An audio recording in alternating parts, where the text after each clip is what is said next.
ভাইজান, আজকে থেকে আমার মেয়েটাকে দেখে রাখবেন। মেয়েটা অনেক খারাপ সময় পার করছে। আশা করি আপনাদের সাথে থেকে আমার মেয়ের সব দুঃখ কষ্ট দূর হয়ে যাবে।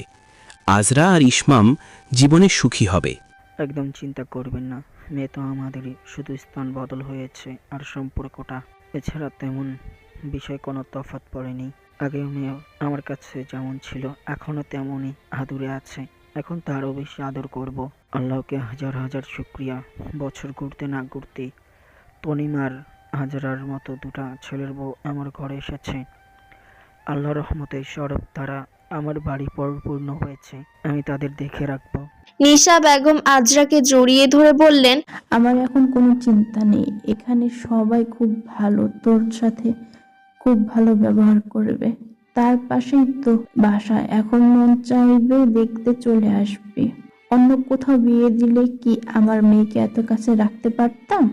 আজরা কিছুই বলল না, শুধু মাকে জড়িয়ে ধরে কিছুক্ষণ অশ্রু বিসর্জন দিল। নাবিল আজরার কপালে চুমু দিয়ে বলল, বোন আমার, ভালো মতো থাকিস কেমন? আমি তো তোকে দেখতেই আসবই। ইসমাম কিছু বললে আমায় বলবি, খুশি দিয়ে বেটার দাঁত ফেলে দেবো। ইরা আজরাকে একটা ঘরে নিয়ে গেলেন, যে ঘরে আগে সানা থাকতো। সানা সত্যি সত্যি সেই রুমে আর থাকেনি। গোলাপি রং পছন্দ হয়নি বলে ঘরের ডেকোরেশন বদলানো হয়েছে।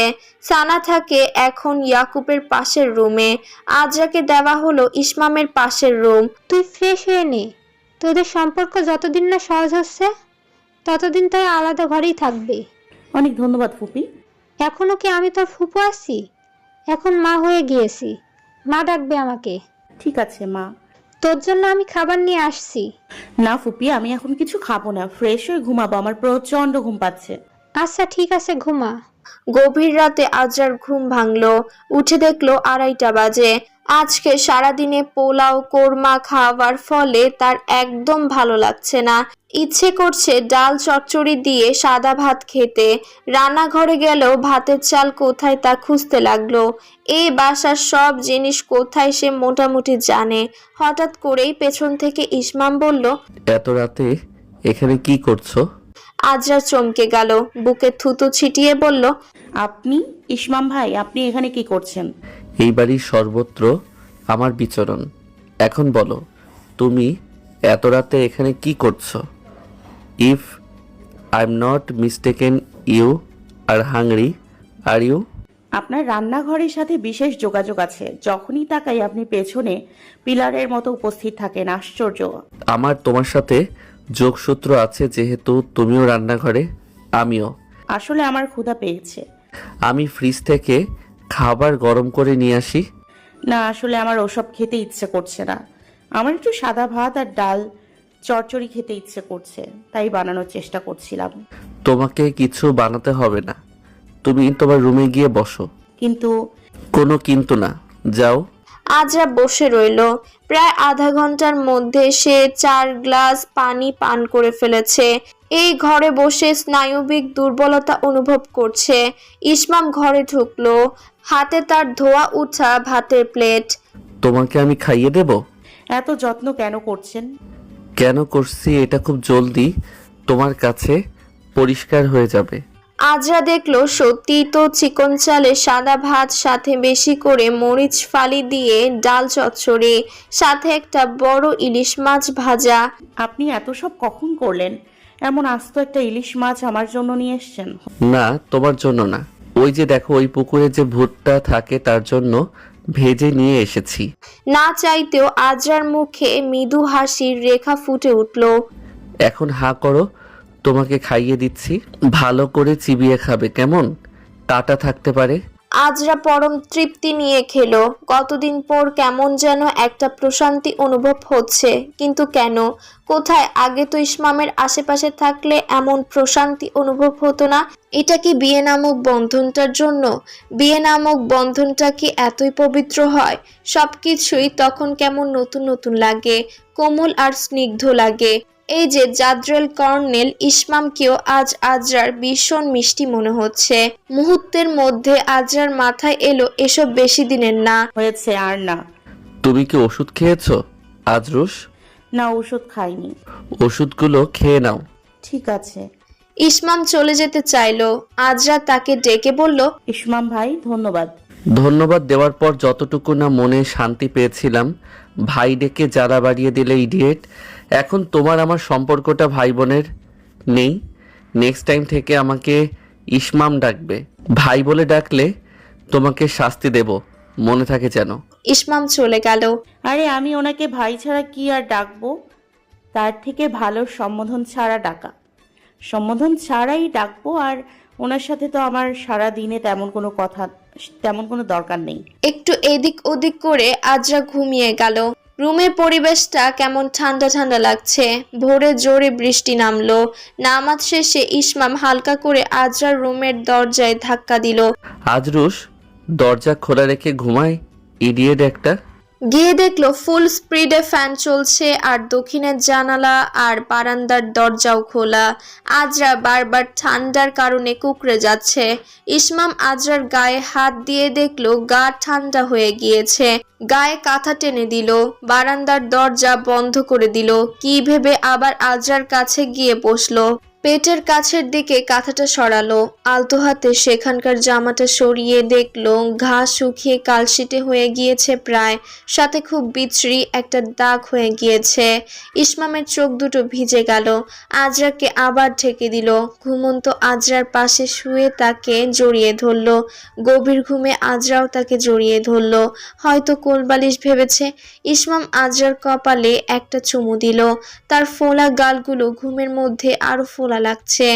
আজরার মাথায় হাত বুলিয়ে বলল, কড়া ওষুধের প্রভাবে এত শান্ত না হলে তো তুমি আমাকে এতক্ষণে চরিত্রহীন পুরুষের উপাধি দিয়ে দিতে, যে কিনা বিয়ের প্রথম দিনেই স্ত্রীর উপর অধিকার প্রয়োগ করছে। তবে জানো, আমার এমন কোনো উদ্দেশ্য নেই, আর তাড়াহুড়ো যেটা ছিল সেটা হয়ে গিয়েছে। এখন তোমার মন জয় করা জরুরি। তোমাকে স্বাভাবিক জীবনে ফিরিয়ে আনতে সব করব। তোমাকে আর কষ্ট পেতে দিব না। তোমার সব দুঃখ, অপবাদ, কলঙ্ক সব তখন থেকেই আমার হয়েছিল, যখন 3 বার কবুল বলে তোমাকে নিজের স্ত্রী রূপে গ্রহণ করছিলাম। তোমার সাথে যারা অন্যায় করেছে তাদের ছাড়বো না। সকাল 7টা বাজে ঘুম থেকে উঠল আজরা। এত সকাল সকাল ঘুম ভেঙে গেল দেখে অবাক লাগছে। কাপড় বদলে নিল, পরিপাটি হয়ে বাহিরে বের হলো। বাড়ির সব মহিলারা কাজ করছে। তনিমা বলল তাকে বসতে, নাস্তা নিয়ে আসছে। আজরা খাবার টেবিলে গিয়ে বসলো। সালমান সাহেব পত্রিকা পড়ছিলেন। বিস্তৃত হাসি মুখে বজায় রেখে বললেন, আজরা মামুনি, এখন শরীরটা কেমন? কালকের অনুষ্ঠানে কি বেশি ধকল বোধ করছো? না ফুপা, ঠিক আছি। বাবা ডাকো। দেখছো না তনিমা কি সুন্দর করে বাবা ডাকে? তুমিও এভাবেই বাবা ডাকবে। সময় লাগবে। তনিমা সোফায় এসে বসলো। গরম খিচুড়ির সাথে নিয়ে এসেছে আজরার প্রিয় রসুনের আচার আর কড়া করে ডিম ভাজি। বৃষ্টি হওয়ার কারণে আজ এই আয়োজন। আমি তোমাকে খাইয়ে দেব? না ভাবি, কোনো প্রয়োজন নেই। আপনি এমনিতেই কাজ করে অনেক ক্লান্ত। আমাকে খাইয়ে দেওয়ার কোনো দরকার নেই। আমি তো আর মুমূর্ষু রোগী না। আমার একটা ছোট্ট বোন থাকলে তোমার মতোই হতো, কিন্তু না, আমার কোনো ছোট বোন নেই। এখন তো তুমি আমার ছোট বোন, তাই তোমাকে আদর করছি। এখন খেয়ে নাও। আজরার চোখে পানি এসে পড়ল। আসলেই পৃথিবীতে এখনো অনেক ভালো মানুষ আছে। তনিমা তো এই বাড়ির সদস্য শুরু থেকে ছিল না। সেও ওর সাথে কোমল ব্যবহার করছে ভাবতেই অবাক লাগে। তনিমা কানে কানে বলল, আসলে এই বোনটোন কিছু না, তুমি এখন দেবরের বউ হয়েছ। দেবরের বিশেষ আবদার তোমার যেন খেয়াল রাখি। তুমি নাকি আমার দেবরের হাতে খেতে লজ্জা পাও। আজরা চমকে গেল। সে কবে লজ্জা পেল? গতকাল রাতেও তো খাইয়ে দিল। তারপর আজরা আবার ফিসফিস করে তনিমার কানে কানে বলল, আমি লজ্জা পাইনি, সম্ভবত সে খাইয়ে দিতে লজ্জা পায়। তনিমা এদের কাণ্ড দেখে হাসলো। দুপুরবেলা আজরার পরিবারকে খাবারের জন্য দাওয়াত করা হয়েছে। সবাই খেতে বসেছে। খাবারের মধ্যেই ইসমাম বলল, আমি চাই আজরা ওই অসভ্য কৌশিকের বিরুদ্ধে মামলা করুক। আমাদের তো আগেও এই বিষয় নিয়ে কথা হয়েছে, মামলা করা জরুরি। কিন্তু এটা 2 পরিবারের সম্মানের ব্যাপার। বিষয়টা ব্যাপক জানাজানি হয়ে যাবে। আজরা এখন আমার স্ত্রী, আমার দায়িত্ব। তাই আমি চাই ও মামলা করুক। আজরা, তুমি চাও না? জি, আমি মামলা করতে চাই। ইসমাম সাবলীল ভঙ্গিতে মামলার সম্ভাব্য ইতিবাচক দিকের কথাগুলো বলতে লাগলো। সালমান সাহেব বললেন, দেখো, আমাদের কাছে তেমন পাকাপোক্ত প্রমাণ নেই। বিষয়গুলো পরিবারের সম্মানের সাথে জড়িত। তোমার ছোট মামা, তোমার সম্মানহানি হওয়ার একটা সম্ভাবনা আছে। যেহেতু তোমাদের বিয়ে হয়ে গিয়েছে, সুতরাং আমার মনে হয় না এই বিষয়টা নিয়ে আর কিছু করা উচিত। এখানে বিয়ের সাথে কোনো সম্পর্ক নেই। অসভ্যটা নিজের কার্যসিদ্ধি করতে না পেরে ওকে মেরে ফেলার চেষ্টা করেছিল। সেদিন যদি ও সফল হয়ে যেত তাহলে আজকে আজরা আমাদের সামনে থাকতো না।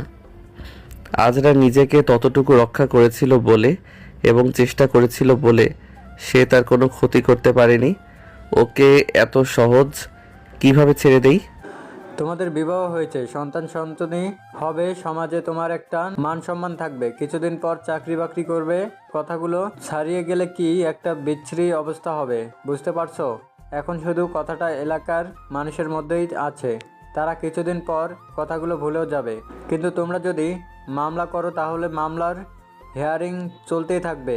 যতবার তোমরা সেখানে উপস্থিত হবে লোকজনেরও ভিড় এবং কৌতূহল তোমাদেরকে ঘিরে ধরবে। বিষয়টা তত বেশি অতিরঞ্জিত হতে থাকবে।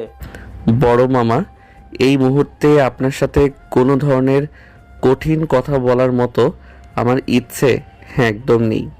এটা সম্মানের সাথে জড়িত, অবশ্যই সম্মানের সাথে জড়িত।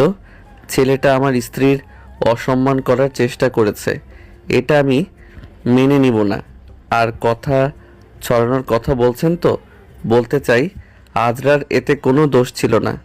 আর যদি ভবিষ্যতে সন্তান সন্ততিদের এসব কাহিনী জানাতেই হয় তাহলে আমি গর্বের সাথে বলবো যে তাদের মা লড়াই করেছিল। যে তার ইজ্জত হরণ করার চেষ্টা করছে তাকে সে ছাড় দেয়নি। আজরা অবাক হয়ে ইসমামকে দেখছে। সে কি সুন্দর করে কথাগুলো বলছে।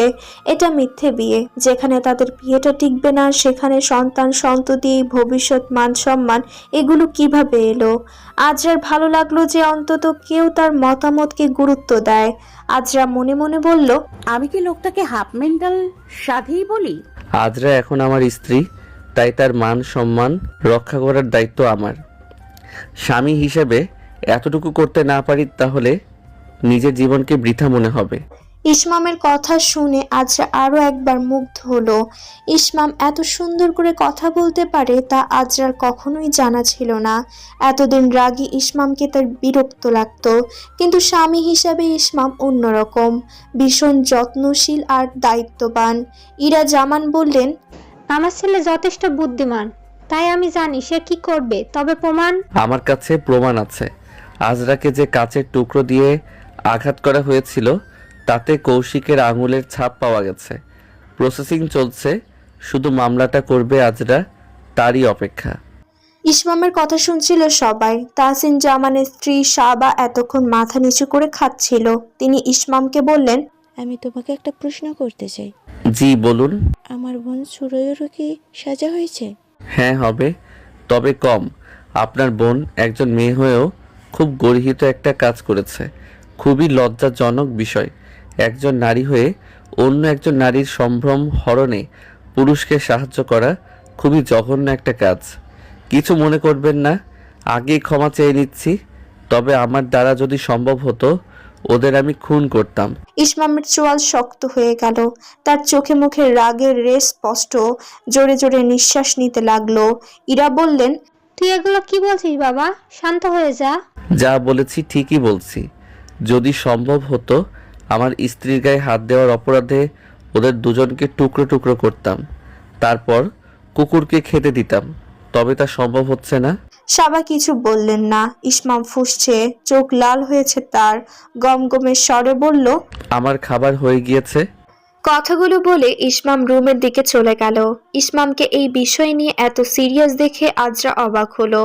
ইসমাম তার জন্য এত চিন্তা করে, বিষয়টা ভেবে মনে মনে খুব খুশি হলো। পরের দিন আজরা ইসমাম পুলিশ স্টেশনে গেল, সাথে ইয়াকুব। পুলিশ স্টেশনের পুলিশ ইয়াকুবের ছোটবেলার বন্ধু, তাই প্রমাণ জোগাড় থেকে শুরু করে সবই কিছুটা সহজ হয়েছে। কৌশিকের নামে গ্রেফতারি পরোয়ানা জারি হয়েছে। কৌশিককে সাহায্য করার জন্য সুরাইয়ার নামেও হয়েছে। কবে শুনানি দিবে সেদিনকার অপেক্ষা। কৌশিকের অবস্থা বেশি ভালো না, আগে সুস্থ হবে তারপর তাকে জেলে নেওয়া হবে। রাতে ঘরে বসে বসে আকাশের তারা দেখছিল আজরা আর ভাবছিল, আসুন, আপনি দাঁড়িয়ে আছেন কেন? বসুন।